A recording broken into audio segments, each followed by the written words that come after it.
Senhores deputados, muito bom dia. Eu quero cumprimentar também a todas as senhoras, senhores telespectadores, bem como os senhoras e senhores ouvintes da Rádio Digital Alesc. Acórdão regimental. Portanto, vamos dar início à reunião extraordinária da Comissão de Finanças e Tributação. E os senhores deputados receberem em seus respectivos gabinetes cópia da ata da 7ª reunião extraordinária da Comissão de Finanças e Tributação da 2ª sessão legislativa da 19ª legislatura, em discussão, não havendo quem queira discutir em votação. Os senhores deputados com cópia permaneçam como se encontra aprovado. Vejo também presente o eminente deputado Sargento Lima. Seja bem-vindo. Hoje nós temos uma pauta do PL, o 0320.3/2020, que é a revisão do PPA. Nós temos o 321, que é a LOA, e também temos, sob a relatoria do eminente deputado Milton Alves, a PEC 007.5/2020, que é autora a mesa diretora desta casa. O deputado Gerry também está presente. Seja bem-vindo. Senhores deputados, eu vou passar, então, a leitura do relatório conclusivo da revisão do PPA. Eu creio que os senhores deputados já receberam em seus respectivos gabinetes cópia do relatório conclusivo. Este ano, infelizmente, demorou um pouquinho, tendo em vista a quantidade de emendas e também do subsídio global que o governo remeteu a esta casa, que chegou somente na terça-feira da semana passada. Passo, então, a leitura do parecer conclusivo ao PL 0320.3/2020, de origem governamental, que altera a programação físico-financeira do Plano Plurianual para o quadriênio 2020-2023, aprovado pela Lei 17.874, de 26 de 12 de 2019. Do relatório, senhores. O projeto de lei 0320.3/2020, que altera a programação físico-financeira do Plano Plurianual para o quadriênio 2020-2023, aprovado pela Lei 17.874 de 2019, cumpre-me destacar a emenda substitutiva global encaminhada pelo excelentíssimo senhor governador do Estado, cuja mensagem número 560./2020 se faz acompanhada da exposição de motivos 314/2020 da Secretaria de Estado da Fazenda, a qual destaca o desdobramento do substitutivo global em suas disposições legais. A matéria foi lida na sessão legislativa do dia 19/12 e remetida... Não, foi dia 19/12 aqui. No dia 12/12.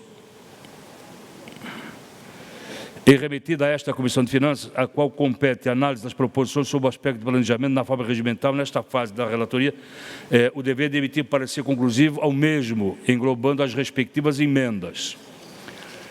Neste ciclo, o PPA deve estabelecer diretrizes estratégicas, objetivos e programas de ação governamental. No que tange às metas, o plano deve estar voltado à quantificação física e à obtenção de resultados em nível de agregação compatíveis com a dinâmica do processo de planejamento. Os valores financeiros constantes do plano são estimativos e não se constituindo em limites à programação das despesas expressas nas leis orçamentárias e em seus créditos adicionais, assumindo, pois, caráter acessório e referencial.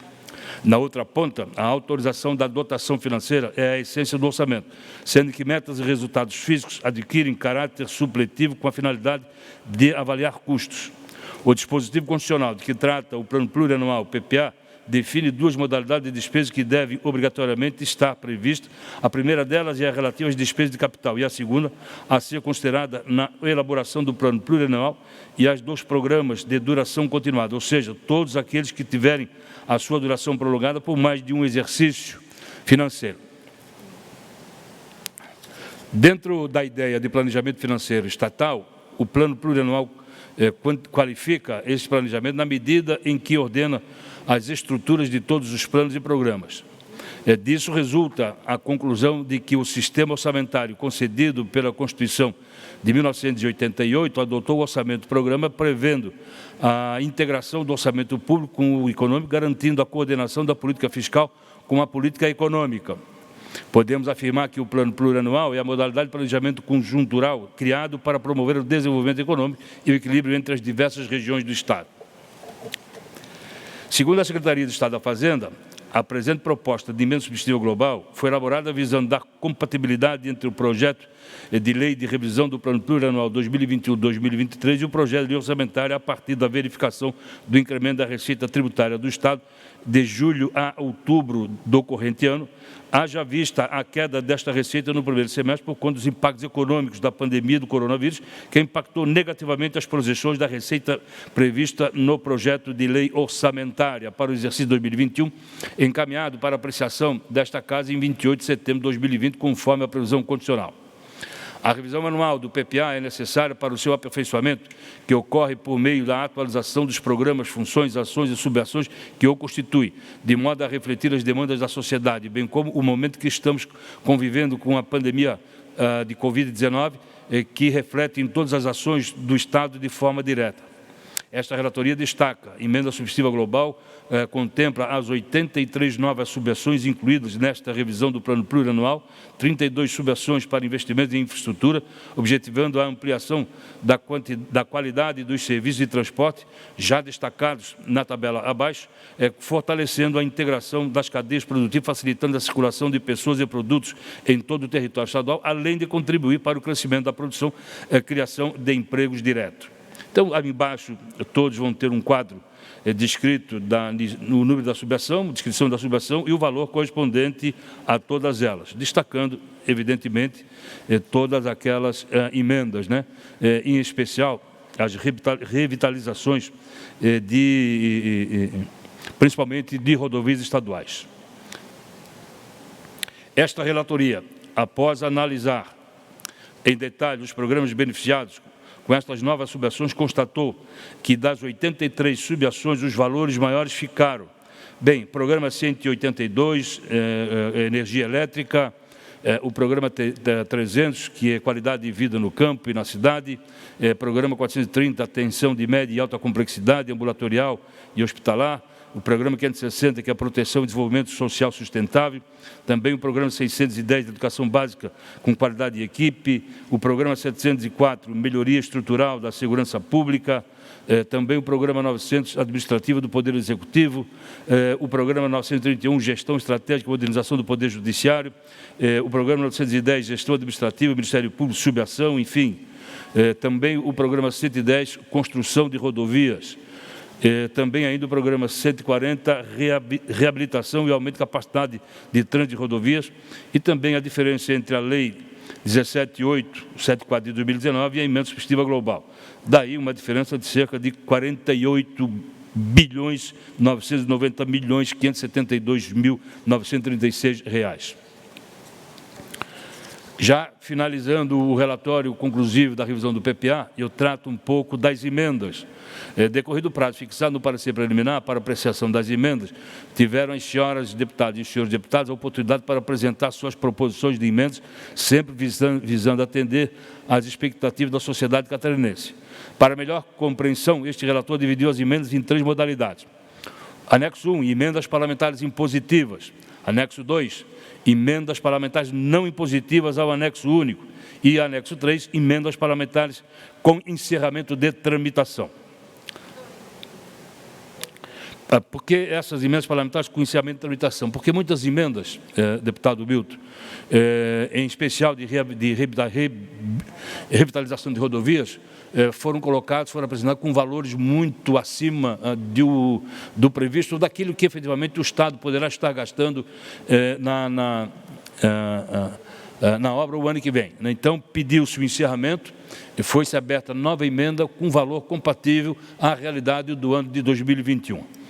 Então, foram apresentadas ao substitutivo global um total de 2.240 emendas, conforme o sistema de orçamento estadual desta Casa, protocoladas na Comissão de Finanças, emendas parlamentares impositivas, né? 55 emendas parlamentares não impositivas ao anexo único e 55 emendas parlamentares com encerramento de tramitação, exatamente para fazer essa compatibilização. Do acatamento das emendas, o anexo 1, foram acatadas de emendas parlamentares impositivas 2.130 emendas, foram emendas parlamentares impositivas. No anexo 2, emendas parlamentares não impositivas, foram acatadas 44 pelo relator e rejeitada 11. E também foram encerradas de tramitação às 55, conforme eu já falei anteriormente. Senhores deputados, pela aprovação, a conclusão, pela aprovação sem prejuízo das adequações e retificações necessárias, é o que sugerimos aos eminentes pares, membros desta Comissão de Finanças e Tributação. E, ao parecer, vai datado do dia de hoje, 14 de dezembro, e eu submeto à consideração de Vossas Excelências. Deixando, evidentemente, sugerindo a Vossas Excelências que façamos a discussão na próxima reunião da Comissão de Finanças, na quarta-feira dessa semana. Ou seja, então, feita a leitura, solicito a assessoria que passe a cópia a todos os senhores deputados para que possam ainda, até quarta-feira, fazer um exame bem acurado do relatório conclusivo da revisão do PPA. De acordo, senhores deputados? Senhor presidente. Deputado Milton Lopes, com a palavra. Cumprimentar todos os colegas presentes. Fica em vista coletiva, então, para todos os membros da feira. Né? Só esclarecendo, nesse novo substitutivo global que veio da Fazenda, nós apresentamos para o secretário 3 possibilidades de cenário, deputado Marcos Vieira. Um cenário pessimista, baseado no que a gente está vendo da arrecadação do Estado, mas um cenário bem pessimista, um cenário intermediário, que com certeza eu acredito que vai acontecer, e um cenário um pouco mais otimista, que deve ser o que vai acontecer no ano que vem, a economia continuando no patamar que está hoje, e que a previsão para o primeiro semestre é muito positiva em todos os setores da economia catarinense. Então, foi um avanço que essa comissão conquistou, porque os últimos 2 anos nós tivemos um orçamento não realista. Então, o orçamento de 2021, ele passa a ser um pouco mais realista. Ainda vai ficar com um pouco de receita subestimada, mas com os pés no chão, é bom isso, né, para efeito de gestão. Então, isso é uma conquista para a gente começar a trabalhar a cada ano com um orçamento mais próximo da realidade, e não um orçamento com subestimação de receita tão grande, né, como foram os últimos, que nesse ano já tivemos mais de 2 bilhões de excesso por expectativa de excesso já no início do ano, quer dizer, já se sabia que o orçamento era subestimado. Então, isso é algo que é uma conquista para nós da Comissão de Finanças, né? Nós falamos isso no ano passado ainda, quando aprovamos o outro orçamento de 2020, que nós não iríamos mais aceitar um orçamento com tanta diminuição de receita. E também entender a justificativa do secretário Paulo Eli, que quando mandou o orçamento para casa, o cenário era muito ruim, né, deputado Marcos Vieira? O cenário era de uma expectativa não positiva da economia, e aconteceu exatamente o contrário, por isso essa adequação. Então, é só deixar esse esclarecimento, senhor presidente. Senhor deputados, deputado Milton Lopes fez esse levantamento, levou a sugestão, é verdade. Veio a emenda substitutiva global do PPA, com a revisão, e também veio a emenda substitutiva global do governo no que diz respeito à LOA. E aumentou consideravelmente, chega de cerca de quase 1,4 bilhão de reais, né, em relação à estimativa inicial da LOA enviada para cá no mês de setembro. No atual governo, a receita de 2019 foi uma das melhores dos últimos 20 anos em Santa Catarina. A de 2020 está sendo melhor ainda do que a de 2019, apesar de toda a crise. E a previsão realmente é de que a receita de 2021 seja realmente uma receita histórica em Santa Catarina, não tenho dúvida nenhuma, né? E isso vai beneficiar todos os catarinenses, com certeza absoluta. E essa comissão tem trabalhado muito nesse sentido, né? O deputado Milton Alves também tem dado a sua colaboração. Mas, senhores deputados, então, finalizando a leitura da revisão do PPA, passo, então, a leitura do parecer conclusivo ao projeto de lei 0321.4/2020, que estima a receita e fixa a despesa do Estado para o exercício financeiro de 2021. A matéria, o PL, foi lido na sessão legislativa do dia 29/9, e remetida à Comissão de Finanças, a qual compete a análise das proposições sobre os aspectos financeiros e orçamentários na forma do artigo 73 do Regimento Interno desta Casa. Vejo aqui também na tela o eminente deputado José Milton Schaeffer. Seja bem-vindo. Esta relatoria, antes de adentrar nos aspectos específicos do projeto, ora em análise, achou por bem proceder uma rápida análise na evolução histórica da figura do orçamento público do Estado. A experiência demonstra, ao longo dos últimos anos, a preocupação em fortalecer a vinculação existente entre planejamento e orçamento, ao contrário do que ocorria em períodos de altos índices inflacionários. Hoje é possível planejar, pelo menos a curto e médio prazo, ações voltadas à realização eficiente de políticas públicas de bem-estar. É a programação orçamentária voltada não só para o controle dos gastos, mas também para a avaliação dos resultados. O processo de elaboração do orçamento foi apreciado na tentativa de eliminar a prática já tão enraizada das unidades orçamentárias de elaborar propostas pedindo o máximo de recursos possível, de modo que se pudesse conferir aos órgãos centrais com poder político decisório a faculdade de ajustar o volume das demandas à receita existente, de modo que cada unidade fosse contemplada com um montante de recursos suficiente para o desenvolvimento de suas atividades e para os novos projetos.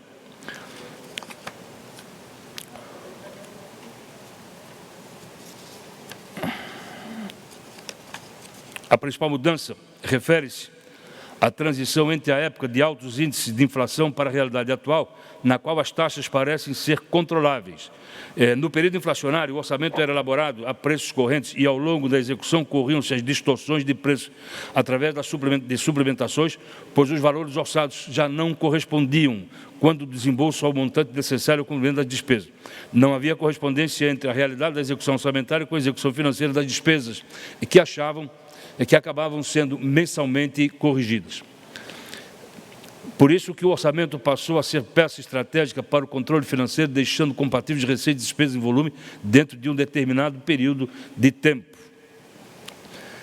Esta relatoria dá conhecimento aos senhores deputados e senhoras deputadas e passa a fazer análise referente às receitas e despesas do Estado para o exercício financeiro 2021, não mais do projeto de lei 0321 original, e sim da emenda substitutiva global. Então, nós estamos esquecendo agora o projeto original e passando a examinar somente, né, a emenda substitutiva global apresentada ao presente projeto de lei, que estima a receita e fixa a despesa do Estado para o exercício financeiro 2021, encaminhado pelo Poder Executivo, né, pelo Poder Executivo, cuja mensagem de número 559 se faz acompanhada da exposição de motivos de número 320, que foi encaminhada pela Secretaria de Estado da Fazenda. Segundo a própria Secretaria de Estado da Fazenda, a presente proposta orçamentária substitutiva global foi elaborada a partir da verificação do incremento da receita tributária do Estado, aquilo que o deputado Milton Alves falava agora há pouco, de julho a outubro do corrente ano, haja vista a queda desta receita no primeiro semestre por conta dos impactos econômicos da pandemia do coronavírus, que impactou negativamente as projeções da receita prevista no projeto de lei orçamentária para o exercício 2021, encaminhado para a aplicação da LEST no dia 28 de setembro de 2020, conforme a previsão constitucional.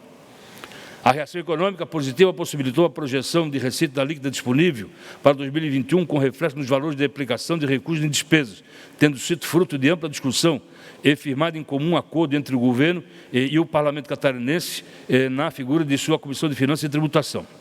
Ainda destacamos, senhores deputados e senhoras deputadas, que a emenda substitutiva global encaminhada a esta Casa Legislativa, que juntamente com o anexo 1, o anexo 2 e o anexo 3, que tratam, evidentemente, do orçamento fiscal da Seguridade Social do investimento de 2021, o 2, do demonstrativo de efeitos de isenções, anistias, remissões, subsídios e benefícios de natureza financeira, tributária e creditícia sobre as receitas e despesas, e o anexo 3, que trata do demonstrativo da compatibilidade entre LDO e LOA, e o anexo 4, do demonstrativo de metas fiscais, que compõe o projeto de lei orçamentária. Em seguida, vem das vinculações da receita líquida disponível, são todas ali descritas, e depois vem também da estimativa da receita. É importante tratarmos um pouquinho sobre isso, né?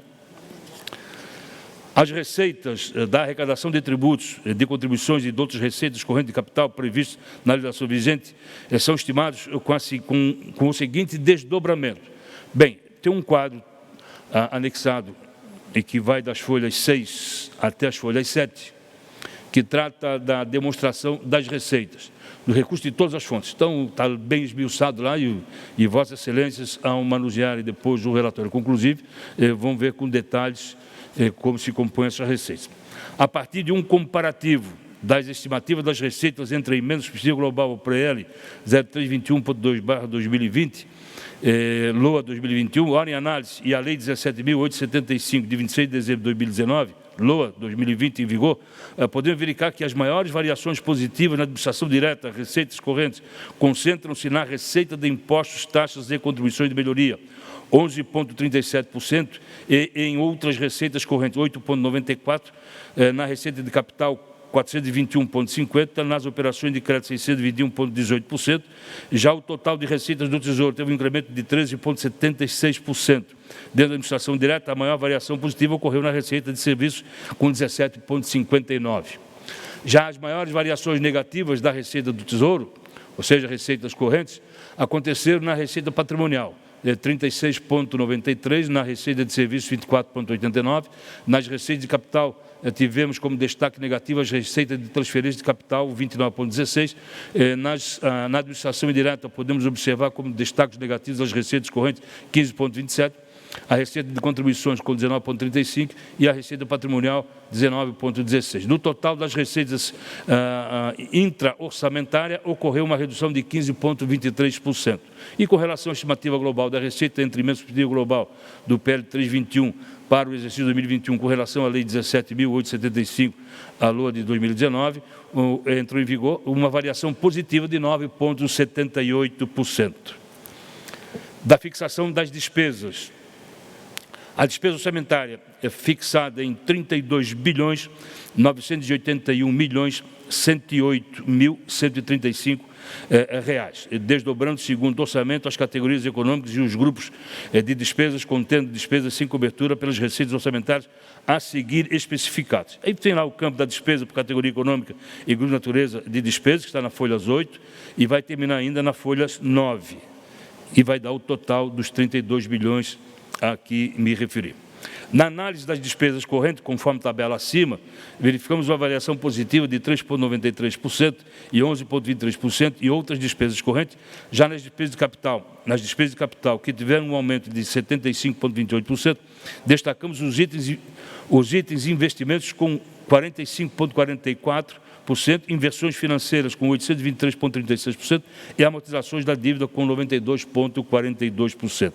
Destacamos ainda no demonstrativo das despesas por categoria econômica, nas despesas correntes pessoal e encargos sociais com 2,07%, juros e encargos da dívida com 15,82%, com relação à lei orçamentária, a LOA 2020 vigente. O projeto de lei enviado a esta Casa pelo Poder Executivo evidencia em seu texto, o corpo da lei, um descompasso entre a projeção da receita estimada em 31.749.091.951 reais e a fixação das despesas fixada em 32.981.188.135, ou seja, um desequilíbrio representando cerca de 1.232.016.184 reais, correspondente a despesas não cobertas pelas receitas orçamentárias. Acontece que nos anexos, tanto a receita quanto a despesa estão valores corretos. É no texto da lei que há essa desconformidade e nós estamos fazendo a devida correção. Entretanto, na consolidação dos quadros orçamentários contidos no anexo 1 do Orçamento Fiscal e da Seguridade, que discriminam as receitas e as despesas, estas se encontram em igual valor, ou seja, em equilíbrio, projetando um orçamento para o exercício 2021 no montante de R$ 31.749.091.951 reais. Tal discrepância observada entre os valores contidos no relatório do orçamento e o verificado no texto da lei, que deveria ser um espelho, um resumo dos números contidos nos quadros consolidados da receita e despesa dos orçamentos fiscal e da Seguridade Social, constando do anexo 1 do presente projeto de lei, não reflete a realidade das informações neles contidas, visto que não existe tal diferença e, por certo, não deve ter. Um dos mais importantes princípios orçamentários contidos nas normas gerais que fundamentam o sistema jurídico orçamentário brasileiro e que é o princípio do equilíbrio orçamentário, é uma premissa básica que deve ser observada na execução da lei orçamentária, ou seja, a despesa deve ser igual à receita. Assim, para que haja tal equilíbrio, faz necessário que o projeto de orçamento seja concebido de forma equilibrada em sua previsão estimativa ou projeção. Cabe ressaltar que o princípio orçamentário do equilíbrio, o orçamento deve manter equilíbrio entre as receitas estimadas e as despesas fixadas previstas no exercício financeiro, que é o artigo 1º, que é o parágrafo 1º do artigo 7º da Lei 43/20 de 1964. Segundo o secretário de Estado da Fazenda, para a cobertura destes déficits orçamentários, nos termos parágrafo 1º do artigo 7 da Lei Federal 4320, de março de 64, o Estado empenhar-se-á para viabilizar a obtenção de recursos suficientes para equacionar o déficit orçamentário, evidenciando nesse projeto de lei, esforçando-se para melhorar a arrecadação, promovendo ações de recuperação econômica após a pandemia, limitando despesas primárias correntes e reduzindo o déficit da Previdência Estadual, mediante a elaboração da reforma da Previdência Estadual, a qual será balizada pela reforma previdenciária federal.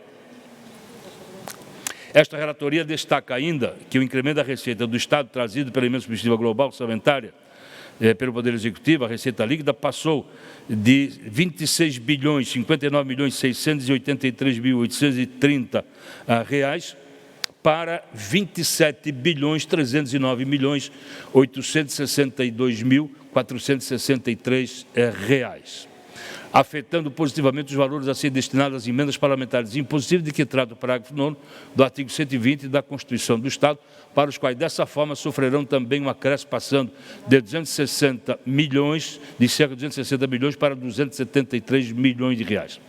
Ainda, nós já fizemos o cálculo e na previsão já foi feita a divisão mais ou menos nesse valor, né? Ainda, senhores deputados, com o novo incremento na arrecadação do Estado, foram afetados positivamente tanto os recursos a serem aplicados em ações e serviços públicos na área da saúde, que passarão de mais de 3 bilhões e 300 milhões de reais para 3 bilhões e 500 milhões de reais, quando os recursos a serem aplicados para a manutenção e desenvolvimento do sistema de ensino, que passarão de 5 bilhões e 900 milhões para mais de 6 bilhões e 300 milhões de reais.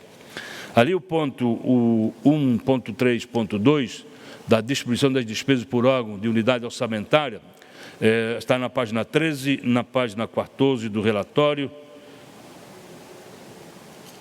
na página 15 do relatório e também parte da página 16 do relatório. Vossas Excelências terão condições ali de examinar, né, órgão por órgão.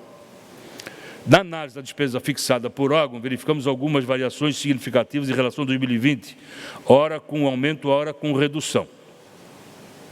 Dentre os órgãos e unidades orçamentárias que tiveram aumento, destacamos Fundo de Reaparelhamento da Justiça, 16,59%, Ministério Público de Santa Catarina, 10,24%, Fundo Especial de Modernização e Reaparelhamento do Ministério Público, 13,38%, Fundo Estadual de Assistência Social, 191,60%, Fundo para Infância e Adolescência, 64,09%, Secretaria de Estado de Desenvolvimento Econômico Sustentável, 19,62%, Fundo Especial de Proteção ao Meio Ambiente, 31,41%, Secretaria de Estado da Agricultura, da Pesca e Desenvolvimento, 162,17%, Encargos Gerais do Estado, 40,08%, Fundo Estadual do Apoio aos Municípios, 90,50%, Fundo Rotativo da Penitenciária Sul, 34,38%, o Fundo Rotativo do Penitenciário Chapecó, 161,30%, Superintendência de Desenvolvimento da Região Metropolitana da Grande Florianópolis, 1.462%, Companhia de Habitação de Santa Catarina, 24,13%, Fundação Catarina de Cultura, 16,8%, Fundação Escola de Governo, 49,60%. E dentre órgãos e unidades orçamentárias que tiveram redução, destacamos o Fundo para a Reconstituição de Bens Lesados, 24,44%, o Fundo Estadual do Centro de Estudos e Aperfeiçoamento Funcional do Ministério Público de Santa Catarina, 60,77%, o Fundo para a Melhoria de Segurança Pública, 63,91%, Fundo Estadual do Idoso, 20%, o Fundo Estadual de Sanidade Animal, 87,98%, Fundo Estadual de Educação, 74,57%, Fundo para a Melhoria de Segurança Pública, 63,9%, Aperfeiçoamento Funcional do Ministério Público de Santa Catarina, 60,77%, Fundo de Desenvolvimento Social, 49,82%, Fundo de Apoio ao Desenvolvimento Empresarial de Santa Catarina, 46,55%, Fundo Estadual de Desenvolvimento Rural, 44,55%, Fundo Catarinense para o Desenvolvimento da Saúde, 42,38%, Fundo Rotativo da Penitenciária de Florianópolis, 41,15%, Agência de Desenvolvimento do Turismo de Santa Catarina, 38,66%, Fundo de Materiais, Publicações e Impressos Oficiais, 32,01%, Fundo de Reconstituição de Bens Lesados, 20,44%, e Fundo Estadual do Idoso, 20%. Do cumprimento das exigências legais e constitucionais, foram preenchidos os requisitos formais e legais, das emendas apresentadas ao item 3. Decorrido o prazo fixado no parecer preliminar, para apresentação de emendas, tiveram as senhoras deputadas e senhores deputados a oportunidade para se manifestar em favor dos propósitos parlamentares que sempre se fizeram em busca do interesse do povo catarinense. Porém, em cumprimento da ordem jurídica constitucional, resta-nos apreciar as emendas apresentadas sobre as mesmas, dizer da sua propriedade legal, opinando para que esta comissão aprove ou não o parecer que regimentalmente este poder nos autoriza a relatar. Após decorrido o prazo para apresentação de emendas, foram apresentadas pelas senhoras deputadas e senhores deputados ao projeto de lei 0321.4/2020 um total de 2.297 emendas. Conforme o sistema orçamento estadual desta Casa, foram apresentadas e protocoladas na Comissão de Finanças e Tributação, assim distribuídas. O anexo 1, emendas parlamentares impositivas, 2.131 emendas. Anexo 2, emendas parlamentares não impositivas, 107. Anexo 3, emendas de relator ao texto, 4 emendas. E de motivos de anexo 4, emendas parlamentares não encerradas, com encerramento de tramitação 55, aquilo que eu já havia explicado no PPA. E as 4 emendas de relator foram emendas ao texto da lei para fazer as adequações. O anexo 1, das emendas parlamentares impositivas. Esta relatoria acata em sua totalidade, conforme anexo 1, as emendas parlamentares impositivas, respeitando em atenção disposto no artigo 120, parágrafo 9º e 10º e o artigo 120C da Constituição Estadual. Então, todas elas foram acatadas, os senhores deputados tiveram tempo suficiente, inclusive alguns que tiveram problemas, nós voltamos a abrir o sistema para que todos fossem realmente contemplados e todos foram contemplados, os 40 deputados. Do anexo 2, das emendas parlamentares não impositivas, este relator acata, conforme o anexo 2, 56 emendas não impositivas e rejeita outras 51. Todas elas estão especificadas no anexo. Do anexo 3, emendas de relator ao texto. Esta relatoria acata 4 emendas de texto do relator que preconizam aperfeiçoar a execução das emendas parlamentares impositivas e a execução das despesas pelos consórcios intermunicipais de saúde nos municípios. Como, por exemplo, deputado Milton, as emendas parlamentares, não é mais necessário realizar convênios nas emendas parlamentares impositivas e nem tampouco a apresentação de plano de trabalho. Ora, o dinheiro, ele é remetido, é feita uma transferência especial à Prefeitura. Mas já ocorreu, e a deputada Luciana Carminati foi a primeira que reclamou, que foi feita a transferência especial e o prefeito não usou o dinheiro descrito na emenda, usou para outra finalidade. Perfeito? Então, no texto da lei, nós estamos colocando o seguinte, que mesmo sendo desnecessária a realização de convênio, mesmo sendo desnecessária a apresentação do plano de trabalho, o prefeito obrigatoriamente tem que aplicar o dinheiro conforme está descrito na emenda apresentada pelo deputado. Perfeito?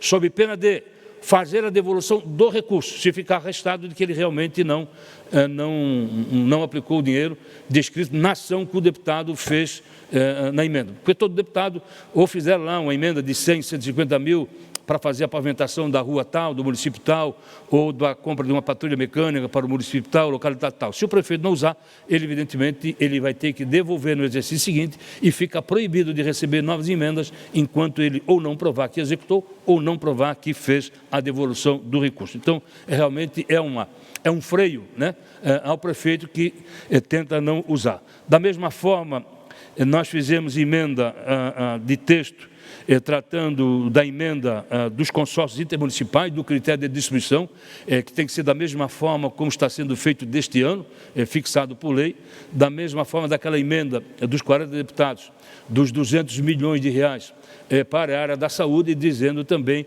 que o Poder Executivo tem que remeter um projeto de lei para esta Casa até o dia 15 de março, com o intuito de fixar os critérios de distribuição destes 200 milhões para todos os hospitais e clínicas contratualizados com o SUS em Santa Catarina. Não vai ficar ao bel prazer, evidentemente, de uma única autoridade estadual ou a critério de quem quer que seja. Então, vai ser fixado um critério de distribuição, mas por lei, encaminhada pelo Poder Executivo e aprovado em regime de urgência por esta Casa. Então, realmente foram textos que me senti na obrigação, na condição de relator, de fazer para melhorar o texto da lei. Senhor deputado, e por último, do anexo 4, que são das emendas parlamentares com encerramento de tramitação neste anexo, são um total de 55, que eu já tratei dessa questão no PPA, ou seja, algum deputado eventualmente fez emenda com um valor incompatível para a revitalização de uma rodovia e apresentou, por exemplo, para a revitalização de uma rodovia cerca de 80 milhões, com quanto que cabe no ano que vem, o iniciado, se tiver o início do processo de licitação, enfim, instalação de canteiro de obra, não mais do que 3, 4, 5 milhões de reais. Então, foi feito de comum acordo entre todos os senhores deputados.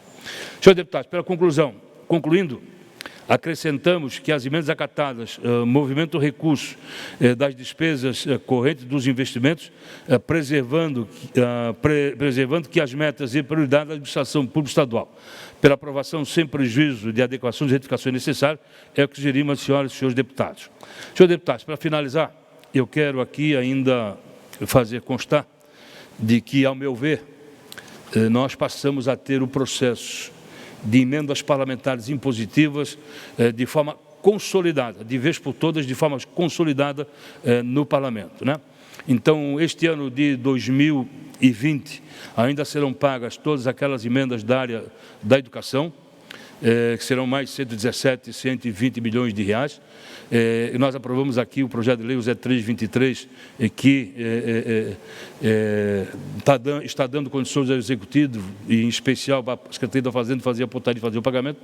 Então, senhoras e senhores deputados, este ano de 2020, as emendas parlamentares impositivas chegarão a um valor de pagamento da ordem de 620 milhões de reais, né? A segunda maior transferência para os municípios nos últimos 20 anos de Santa Catarina, que, se somados às transferências para o ano que vem, de 2021, nós vamos aí estar fazendo uma transferência da ordem de mais de 1 bilhão de reais aos municípios. E aí sim, será a maior transferência de recursos do Estado para os municípios. Isso é fruto do trabalho dos 40 deputados. São os 40 deputados que estão injetando dinheiro na economia dos 295 municípios de Santa Catarina. Então, quero aqui parabenizar a todos os seus deputados pelo trabalho, pela dedicação que empreenderam, né, em favor da concretização, da realização desse grande sonho, quero de ter realmente consolidado esse processo de emenda parlamentar impositiva. E o meu relatório, ao final, senhores deputados, é pela aprovação da matéria, do PL, o 0321. Muito obrigado. Abro os comentários dos senhores deputados. Também concedendo vista coletiva a todos os deputados. Abra a fala, senhores deputados. Deputado Milton Alves. Presidente, só cumprimentá-lo, e eu acho que o debate vai ser feito na quarta-feira, né? Todos terão a oportunidade de a sua vista, analisar, e a gente debater na quarta-feira, mas parabenizá-lo pelo competente relatório. Senhores deputados, na quarta-feira, nós estamos ainda fechando com o secretário André Mota, às 9h30. Deputado José Milton, deseja falar? Bom, deputado, apenas também cumprimentá-lo aí pelo trabalho, principalmente na conquista da questão do orçamento impositivo. Acho que isso é um avanço na distribuição de recursos para entidades e também para os municípios catarinenses. Acho que a partir da votação desta próxima quarta-feira, isso se torna irreversível e vai consolidando e aperfeiçoando. Nós que acompanhamos, né, desde o projeto inicial do orçamento regionalizado, que avançou para esse caminho, acho que isso aí é um grande ganho. Vamos agora nos debruçar sobre os detalhes das emendas também aprovadas. Essa emenda que coloca recursos para as clínicas de hemodiálise e também para os pequenos hospitais, na política hospitalar, ela é muito importante, porque nós ficamos aí com 54 hospitais de médio e pequeno porte fora da política hospitalar, que se derivou também de uma emenda aprovada nesta comissão, lá no início do ano de 2019, e que agora, com esse ingresso, permite também acolher a esses hospitais e principalmente as clínicas de hemodiálise, que estão com a sua tabela reduzida, não por culpa do governo do Estado, mas por culpa do governo federal, não tem reajustado. Eu acho que estamos avançando, principalmente em políticas públicas de atenção à saúde do cidadão catarinense, aos hospitais filantrópicos, tem sido muito importante. Então, quero lhe cumprimentar pela inclusão desta emenda, me sinto contemplado com ela e aguardar para quarta-feira um debate mais aprimorado, mas eu sei que foi um fruto muito grande sua e da equipe da Comissão de Finanças da Assembleia, a quem eu quero agradecer o atendimento dado aí, não só a nós, mas a todos os gabinetes. Era isso, presidente. Muito obrigado, deputado Zé Milton. Senhor deputado, ainda nós estamos finalizando com o secretário André Mota para quarta-feira desta semana, às 9h30 da manhã, numa solenidade por intermédio da Comissão de Finanças e Tributação, fazer o pagamento daquela emenda de 20 milhões de reais dos consórcios intermunicipais de saúde. E os critérios de distribuição foram fixados por projeto de lei de origem do Poder Executivo, aprovado nesta Casa, por unanimidade. Então, nós estamos ainda fechando alguns detalhes. Então, será às 9h30. E depois, 10h30, nós temos a reunião ordinária da Comissão de Finanças e Tributação. Mas também, paralela ao ato do pagamento da emenda dos consórcios intermunicipais, nós vamos estar instalando também o Fórum Parlamentar em Defesa dos Consórcios Intermunicipais de Saúde, né, que foram assinados por diversos deputados, que fazem parte, inclusive, muitos deles, desta Comissão de Finanças. Mas eu quero aqui também aproveitar a oportunidade para agradecer a todos os servidores da Coordenadoria do Orçamento Estadual, que ao longo desse ano se dedicaram muito mesmo, né, no exame de todas as exames. Foi realmente para a nossa equipe técnica da coordenação do Orçamento Estadual, foi muito trabalho, né? Não foram só essas 2.131 emendas aprovadas, mas foram todas aquelas emendas de 2019, 2020 e ainda as recolocadas de 2018. Então, na verdade, nós estamos falando aí, mais ou menos, a grosso modo, de mais de 4.000 emendas, né, de origem parlamentar. É algo de extraordinário, coisa que nunca aconteceu no Parlamento.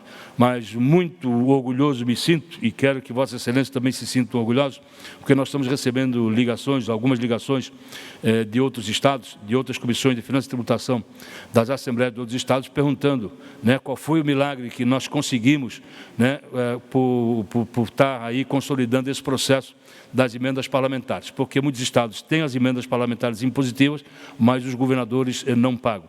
Ou, quando pagam, pagam metade e deixam o saldo para resto a pagar do ano seguinte e também não fazem, né, a liquidação desses créditos. Eu tenho dito que nós trabalhamos de forma coesa, de forma unida, né, e que a unidade fez com que nós convencêssemos o governo de que realmente devesse acatar essas emendas parlamentares impositivas. Agora, nós temos ainda, deputados Zé Milton e demais deputados, além da emenda dos consórcios intermunicipais desse ano, nós vamos ter para o ano que vem 25 milhões, que também no texto da lei diz que tem que ser pago no exercício financeiro de 2021. Nós temos a emenda de 200 milhões da área da saúde, e também a distribuição fixada por lei, e também a ser pago no exercício financeiro de 2021.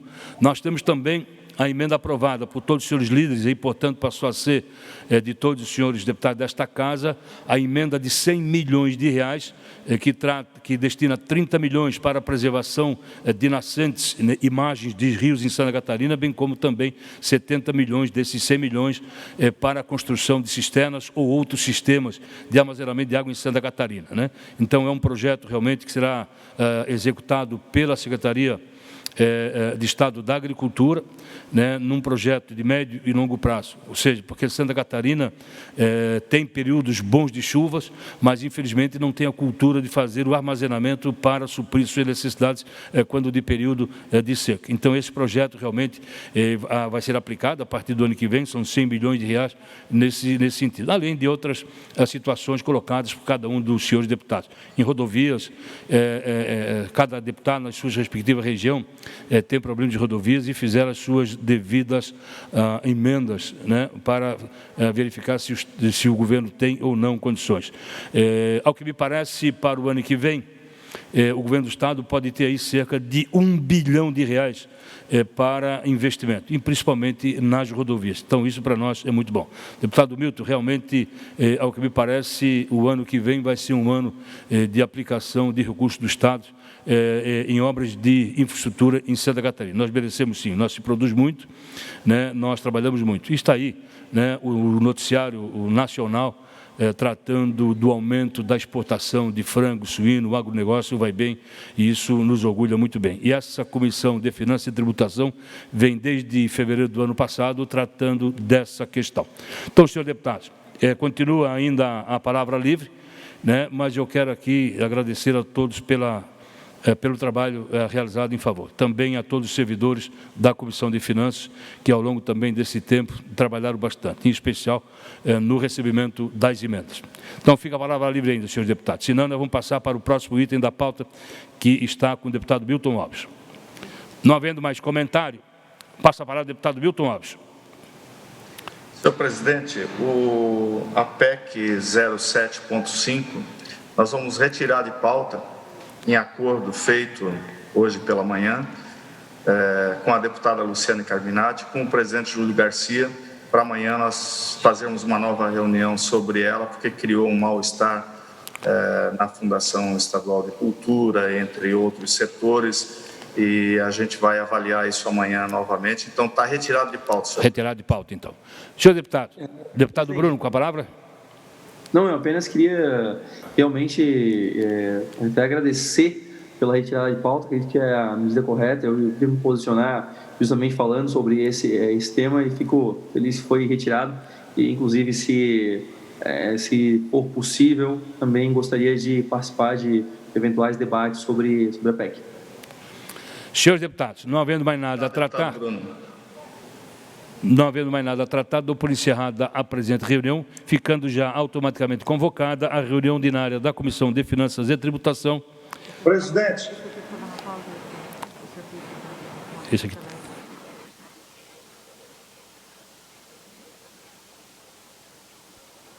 Senhores deputados, eu me permito, cometi um equívoco. Eu não vi a folha 2 da pauta, deputado Zé Milton. Então, está desencerrada a reunião. Está desencerrada, tá, deputado Zé Milton? Me desculpe pelo equívoco.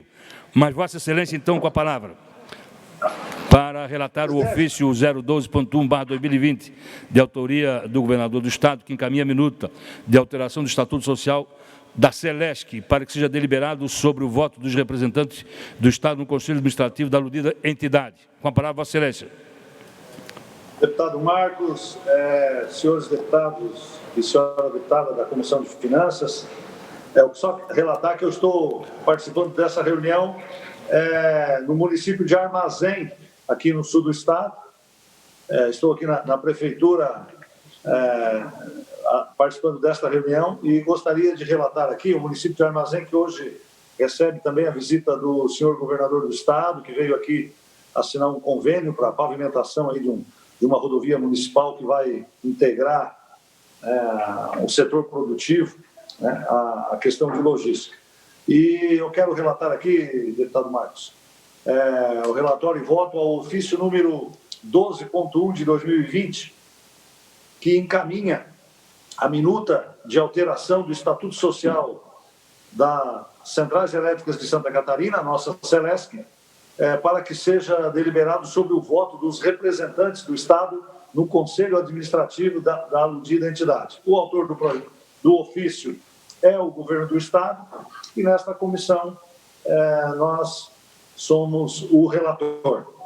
E, na verdade, o ofício ele pretende, nos termos do artigo 2º, né, da Constituição do Estado, fazer uma alteração no Estatuto Social da Celesc para que seja deliberado sobre os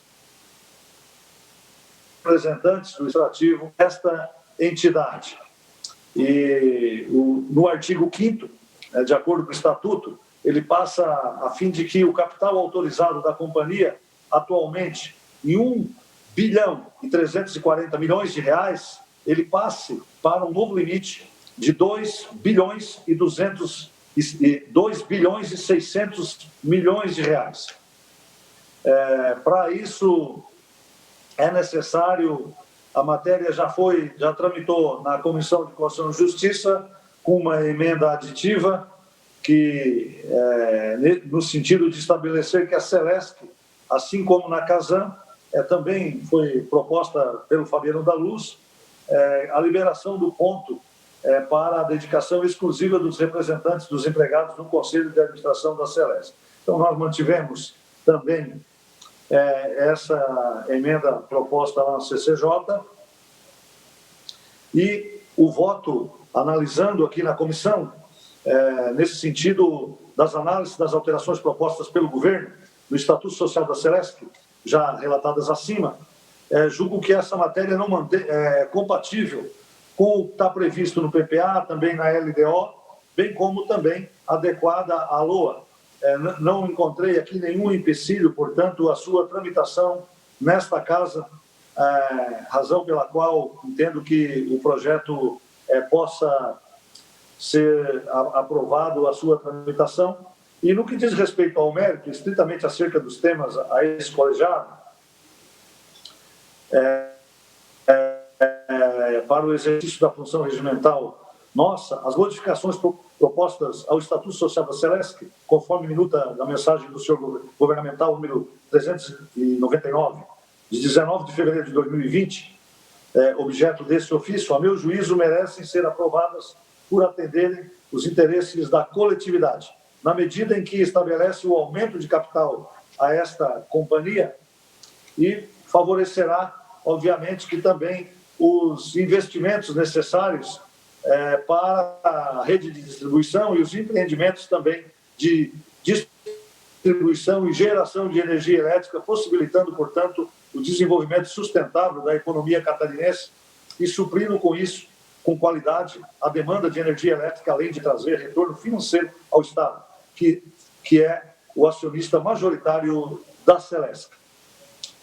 Por sua vez, na emenda aditiva apresentada na CCJ, na página 29, observa-se que a regra por ela ventilada não impacta nas peças orçamentárias vigentes, nem contraria o bem comum, portanto, apenas prevê liberação do ponto do funcionário que representa ele, o quadro dos trabalhadores da Celesc no Conselho de Administração. Portanto, recomendo também a aprovação do conteúdo da propositura, bem como os acessórios também neste colegiado.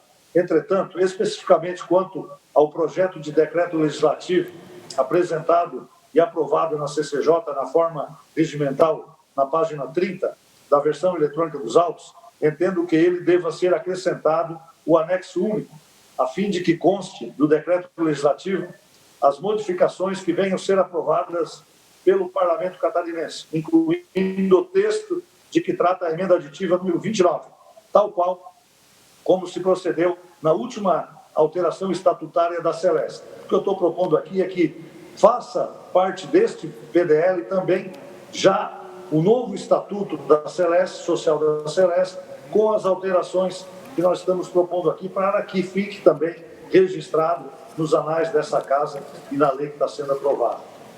Para tanto, proponho ao projeto de decreto legislativo aprovado pela CCJ uma emenda substitutiva global que segue anexada a esta manifestação relatorial, a qual contempla o conteúdo da emenda aditiva da CCJ. Ante ao exposto, e no âmbito desta Comissão de Finanças, antes gostaria de citar que o que nós estamos aprovando aqui nada mais é do que a integralização, ela é realizada com a reserva de lucros devido à ultrapassagem do limite legal das reservas. A conversão em capital é uma forma de reter o valor para investimentos na companhia.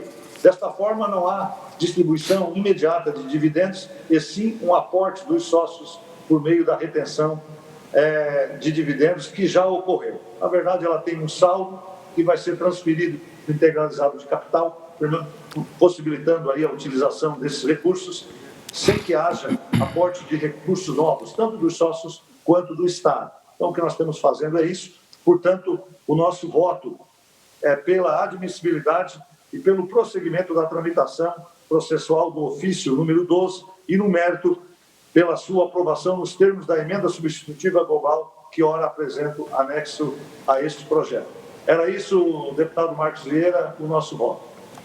Senhores deputados, pela aprovação do relatório e voto ao ofício 0012.1/2020, que encaminha a minuta de alteração do Estatuto Social da Celesc para que seja deliberado sobre o voto dos representantes do Estado do Conselho Administrativo da aludida entidade. O relator da matéria, deputado José Milton Schaeffer, opta pela aprovação nos termos da emenda substitutiva global, ora apresentada por Sua Excelência. Em discussão. Deputado Bruno, com a palavra.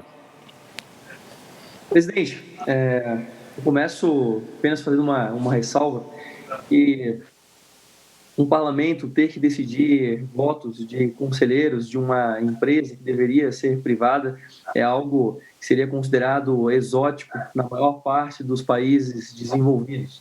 Mas como nós estamos no Brasil e aqui nós temos um culto ao Estado que não se justifica em nenhum resultado efetivo e positivo que nós observamos na nossa história recente, nós estamos aqui nesse papel de fazer, então, a avaliação do voto de conselheiros de uma empresa que deveria ter sido privatizada há muito tempo já. Mas, enfim, já que estamos nesse papel, eu fico realmente incomodado porque eu não encontrei em local nenhum, e inclusive acabei de ler novamente o voto do relator Fabiano da Luz, a justificativa da integralização. O que o deputado Zé Milton leu agora, eu até fico muito feliz de ter ouvido as palavras do deputado, mas eu não encontrei em lugar nenhum e pergunto onde estava isso, porque eu realmente no ProcLegis aqui eu procurei e não encontrei essa justificativa. Há só apenas a minuta, o relatório do deputado Fabiano, a minuta que se propõe de integralização de capital, e justamente por isso eu não sabia até a fala do deputado Zé Milton da onde que vem a integralização de capital, se é através de subscrição de novas ações, integralização de reservas e lucros, emissões de direitos de subscrição. Eu não sabia de onde vinha essa integralização. E sem poder saber de onde vem a integralização, eu não tenho como dar um voto favorável, porque o governo não justificou em lugar nenhum isso.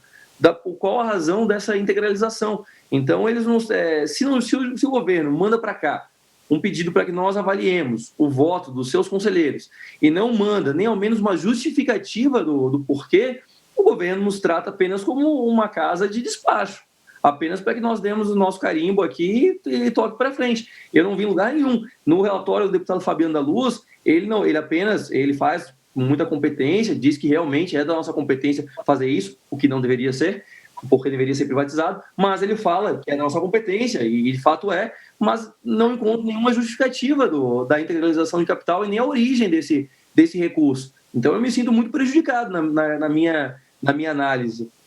E por último também, eu entendo, só um momento, deputado, eu também entendo também o posicionamento do deputado Fabiano da Luz, mas não parece ser correto nós abrimos mão de ponto de um colaborador para que ele participe de um conselho, o qual ele está sendo remunerado por participar. Ele ganha quase R$8 mil para participar desse conselho. Aí, além da remuneração do salário original, vai ganhar mais a remuneração do conselho e ainda vai ser dispensado do ponto. Isso para mim, não se justifica de forma nenhuma. Isso não tem porquê. Então, vamos liberar todo mundo que participa do conselho. Por que os outros não têm liberação do ponto, dos outros que participam do conselho? Eu não entendo isso, eu não consigo concordar com isso. Por isso eu peço vistas ao projeto, porque realmente eu não tenho como concordar. Eu quero encontrar essa parte que o deputado Zé Milton citou, eu quero poder ler melhor, entender o motivo da subscrição, até mesmo para entender se os acionistas minoritários não estão sendo prejudicados com essa integralização através de algum direito que não foi difuso a todos eles. Não sei, eu quero poder entender, por isso peço vistas ao projeto. Mais manifestação de algum deputado? Deputado Fabiano da Luz, depois deputado José Milton Schaeffer. Bom dia a todos os presentes na comissão e também quem nos acompanha. Presidente, só para explicar, ao que eu entendi do que o governo e a Celesc estão fazendo, o aumento de capital é justamente para potencializar a companhia. E aí o deputado Marcos Vieira tem muito mais experiência que eu, pode ajudar, mas eu acredito que a Celesc também se prepara para estar na Bolsa de Valores futuramente. Com relação à situação da garantia do servidor, isto já acontece na atualidade, o próprio Estado e o governador Colombo também garantiu isso, porém não estava ainda afixado no Estatuto a garantia do representante dos funcionários da companhia, como existe hoje na CASAN. E a liberação do ponto é mais pela questão de este representante ter a condição de poder fazer reuniões em base, de poder circular o Estado, ouvir um pouco como é que está a situação da companhia e também trazer na presença das reuniões do Conselho Administrativo da Celesc. Deputado José Milton Schaeffer.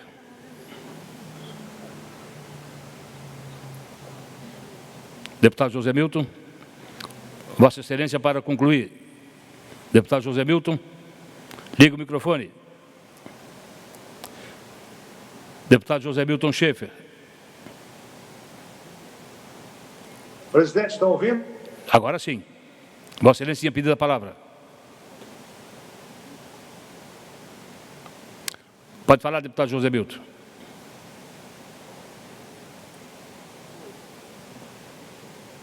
Deu problema com o deputado José Milton Schaeffer. Deputado José Milton. Vossa Excelência pode falar, deputado José Milton. Liga o microfone. Deputado José Milton, ligue o microfone. Estou ligando aqui. Agora sim, Vossa Excelência com a palavra. Está ligado? Alô? Sim, pode falar, deputado. Presidente, não, apenas relatar aqui, colocar para o deputado Bruno que as reservas advêm do lucro da companhia e está previsto na página 71 do relatório, está descricionado de onde que serão integralizados os recursos, quais recursos, né? Então, apenas isso, de maneira bem objetiva, mas se é algo que a companhia também tem pressa, se nós puder ainda deliberar esse projeto ainda este ano, seria muito importante para Santa Catarina e para a Celesc. Senhor deputado, concedo visto em gabinete deputado Bruno. Deputado Bruno, vamos deliberar na quarta-feira, na última reunião da Comissão de Finanças. Fica automaticamente pautado, mas visto em gabinete deputado Bruno Souza. Senhor deputado, não havendo mais nada a deliberar, dou por encerrada a presente reunião, deixando outra convocada agora sim para quarta-feira, com início. Deputado Bruno. Deputado Bruno, deputado Sargento Lima. Deputado Bruno. Olha, eu quero encontrar essa página 71 que o deputado José Milton citou, porque o relatório não está no PROC Legis. Acabamos de verificar novamente. E só se estiver nos autos físicos do projeto, porque a mim não chegou. E assim, eu preciso ter isso. Gente, isso é a nossa deliberação aqui, eu levo muito a sério o que eu faço. Então, eu preciso desses autos, eu preciso desse relatório para poder entender as origens. Eu não vou ser despachante do governo. Eu estou aqui, eu valorizo muito meu voto. Eu quero entender os motivos de que por que isso está acontecendo. Então, eu peço para que encaminhe esses autos. Deputado Bruno, vou pedir, já solicitei a assessoria que coloque no sistema, para que Vossa Excelência tenha o conhecimento. São dados públicos também da companhia. Deputado Sargento Lima. Sim, ali, só reforçando ali a situação ali do pedido de vistas do deputado Bruno, senhor presidente e demais deputados ali, se ele vai ser votado ou não na quarta-feira, a gente deveria colocar em discussão aqui. Não é verdade, né? Não foi feito um acordo desse ainda ali. Até porque, como tem um acordo ainda de se colocar à disposição do Bruno Souza esse material que ele precisa vistar antes de exarar o voto dele. Portanto, eu acredito que não haja tempo hábil para isso até quarta-feira. Né? Então, deputado Sargento Lima, o pior cenário para nós é o presidente da Casa puxar o ofício para deliberar em plenário sem com que essa comissão examine. Esse foi o acordo de líderes feito. Esse projeto do ofício já está tramitando, deixa eu ver a data da entrada, já está há muito tempo aqui e os líderes deliberaram que essa matéria vai a plenário. Então, por isso que ele já entrou no dia 26 de 2 de 2020, em fevereiro. Né? E essa matéria, os líderes acordaram de fazer a votação em plenário. Essas e outras matérias, tanto de governo quanto de deputados, de poderes de órgãos. Específico foi feito um acordo de líderes para votar no plenário quarta-feira agora? Sim. Foi, deputado Lima. Foram vários temas que foram debatidos que seriam votados até o encerramento deste ano e estava o Estatuto da Celesc contemplado na reunião de líderes. Então, deputado Sargento Lima, o pior cenário para nós é nós não deliberarmos na Comissão de Finanças. Aprovar ou rejeitar? Pois é, mas aí deputado, eu realmente preciso que seja disponibilizado esses dados. Sim, vai ser disponibilizado. Já solicitei a assessoria que em seguida já disponibiliza no sistema. Senhor deputado, não havendo mais nada deliberado, dou por encerrada a presente reunião, convocando outra ordinária, como disse, para quarta-feira. Muito obrigado e um bom dia para todos.